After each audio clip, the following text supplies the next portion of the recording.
Bismillahirrahmanirrahim. Assalamualaikum warahmatullahi wabarakatuh. Pertama-tama yang terhormat kepada Ibu Siti Zahra selaku dosen pengampu mata kuliah Ulum Quran dan juga teman-teman kelas C yang saya banggakan. Jadi pada kali ini saya Muhammad Taufiq Utama dari kelas C Ekonomi Syariah akan mempresentasikan makalah saya yang berjudul Israeliyot. Yang pertama, apa itu Israeliyot? Pengertian Israeliyot secara terminologi menurut beberapa ulama seperti Muhammad Husain Al-Zahabi, dan menurutnya Israeliyot ada dua pengertian. Pertama adalah kisah dan dongeng kuno yang disusupkan dalam tafsir dan hadis yang asal periwayatannya kembali kepada sumbernya, yaitu Yahudi, Nasrani, dan yang lainnya. Yang kedua adalah cerita-cerita yang disengaja diselundupkan oleh musuh-musuh Islam ke dalam tafsir dan hadis yang sama sekali tidak dijumpai dasarnya dalam sumber-sumber lama. Dari dua pengertian di atas dapat disimpulkan bahwa Israeliyot adalah kisah-kisah yang diriwayatkan dari ahli kitab, baik yang ada hubungannya dengan agama mereka ataupun tidak. Macam-macam Israeliyot. Yang pertama, Israeliyot yang sesuai syariat. Contohnya adalah sebagaimana yang telah diriwayatkan oleh Imam Bukhari dan Muslim dengan redaksi Imam Bukhari yang berkata, telah menceritakan kepada kami Yahya ibnu Bukair dari Lais, dari Khalid, dari Sa'id bin Abu Hilal, dari Zaid ibnu Aslam, dari Atta ibnu Yasir, dari Abu Sa'id Al-Khudri yang berkata bahwa Rasulullah SAW telah bersabda, adalah bumi itu pada hari kiamat nanti seperti segenggam roti. Allah memegangnya dengan kekuasaannya, sebagaimana seorang menggenggam sebuah roti di perjalanan. Ia merupakan tempat bagi ahli surga. Kemudian datanglah seorang laki-laki dari Yahudi berkata, semoga Allah mengagungkan engkau, wahai Abu Al-Qasim.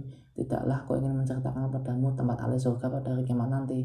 Rasul menjawab, ya tentu. Kemudian laki-laki tadi menyatakan bahwasanya bumi ini seperti segenggam roti sebagaimana dinyatakan Nabi.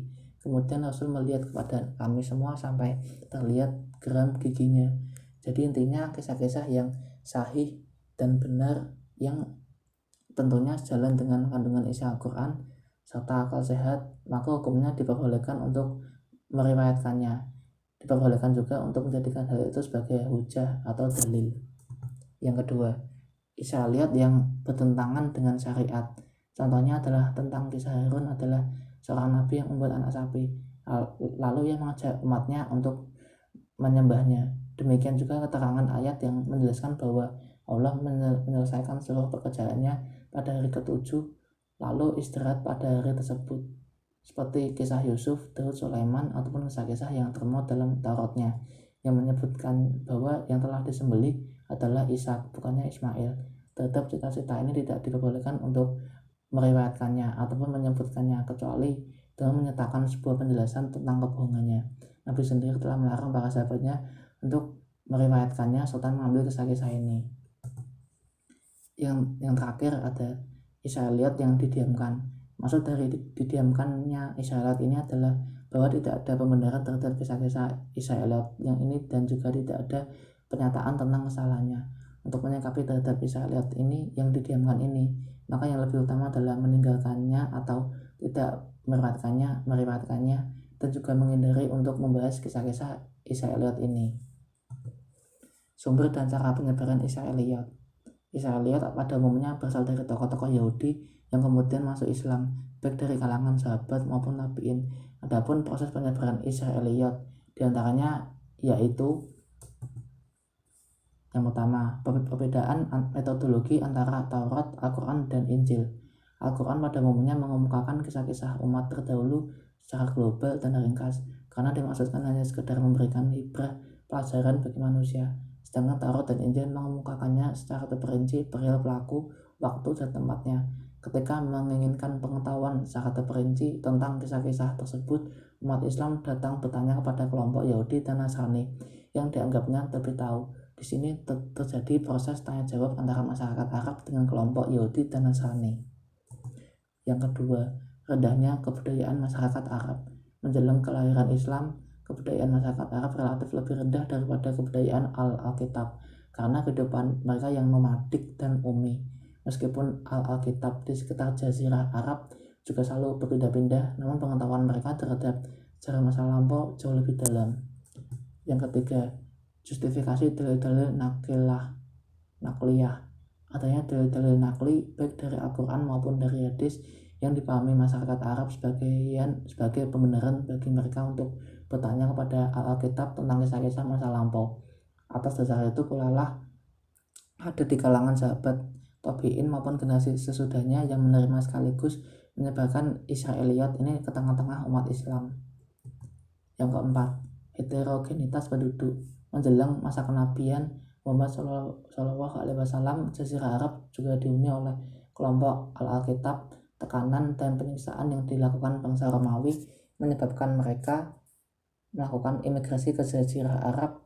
Mayoritas Yahudi berdomisili di Madinah dan komunitas Nasrani di kota Najran atau Yaman. Keberadaan kedua komunitas ini menyebabkan terjadinya kontak antara mereka dengan bangsa Arab. Pada waktu Islam datang, kontak tersebut masih berlangsung karena di Madinah banyak berdiam orang-orang Yahudi. Kemudian yang terakhir, rute perjalanan pedagang masyarakat Arab. Kebiasaan berdagang bangsa Arab adalah apabila musim panas, mereka pergi ke Syam, dan bila musim dingin tiba mereka pergi ke Yaman. Kedua tempat ini merupakan tempat yang banyak didiami oleh Al-Alkitab, terutama orang-orang Yahudi, sehingga tidaklah mengherankan bila hubungan antara mereka dengan bangsa Arab terjadi dengan baik atau harmonis. Dampak Israiliyat terhadap kesucian agama Islam.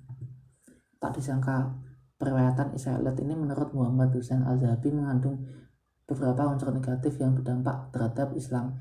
Di antaranya yaitu 1. Dapat merusak akidah kaum muslimin karena ia mengandung unsur penyerupaan keadaan Allah, peniadaan ismah para nabi dan rasul dari dosa, serta mengandung tuduhan buruk yang tidak pantas bagi seorang nabi. Yang kedua, merusak citra Islam karena seolah-olah Islam itu agama yang penuh dengan khurafat dan mitos yang tidak ada sumbernya. Yang ketiga, menghilangkan kepercayaan kepada ulama salaf baik di kalangan sahabat maupun tabi'in. Yang keempat, memalingkan manusia dari maksud dan tujuan yang terkandung dalam ayat-ayat Al-Quran. Sekian presentasi dari saya mengenai Israiliyat, dan juga mohon maaf jika ada kesalahan dalam penyampaiannya. Terima kasih. Wassalamualaikum warahmatullahi wabarakatuh.